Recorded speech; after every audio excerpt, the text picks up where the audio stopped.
स्कटल्यान्डको सुरुमा तपाईँ highest wicket taker हुनुभयो होइन, यसले पक्कै पनि तपाईँको कन्फिडेन्स बिल्डअप गर्यो।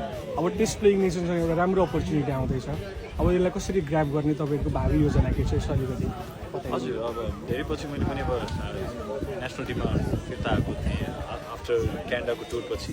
सो मेरो लागि आफ्नै लागि पनि एउटा पोजिटिभ नोटमा सकिँदैछ यो tournament. Not only about highest wicket taker but how I can contribute for the टिमको बेटरमेन्टको लागि। That's all my job to do. राम्रो लाग्छ, खुसी लाग्छ आफूले टिमको लागि राम्रो गर्दा। र एज ए टिम हामी अब राम्रो गरिरहेको छौँ, त्यसमा पनि खुसी लाग्छ। प्लस अब वेस्ट इन्डिजसँग अब सेप्टेम्बरमा हामी खेल्न गइरहेको छौँ, त्यसको लागि अब प्रिपरेसन टुर्सहरू हुन्छ। नेसनल टिम चाहिँ प्रिपरेसन टुरहरूको लागि गइरहेको छ ठाउँ ठाउँमा। So we are looking forward to. अब एउटा अन्तिम प्रश्न, एउटा नेपाली जगत नेपाली जनताले हेर्ने सन्दीप लामिछाने एउटा ठुलो नाम छ जसले ग्लोबल स्टेजमा नेपाली क्रिकेटलाई चिनायो। अब यसलाई यो लेगेसीलाई क्यारी ओभर गर्न भावी योजना के छ? हामीहरूले सुन्दै पनि छौँ फेरि सन्दीप क्याप्टेन्सीको लागि फर्किँदैछन् अरे भन्ने पनि यसो र्युमर्सहरू छ। होइन होइन हजुर, म त्यस्तो अहिले त्यस्तो कुनै पनि तरिकाले अगाडि बढ्ने सोचमा छैन। I just want to play cricket, how I can do better for the team.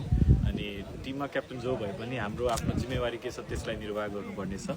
म क्याप्टनै हुनुपर्छ भन्ने छैन। म एज ए टिममा लिडर भएर यङ्स्टरहरूलाई, आफ्नो साथीभाइहरूलाई, आफूभन्दा सिनियरहरूलाई चाहिँ मैले रिस्पेक्टको भावनाले अगाडि बढ्नु त्यो जरुरी छ होइन। एज ए प्लेयर म चाहिँ यो क्रिकेटभन्दा ठुलो होइन है।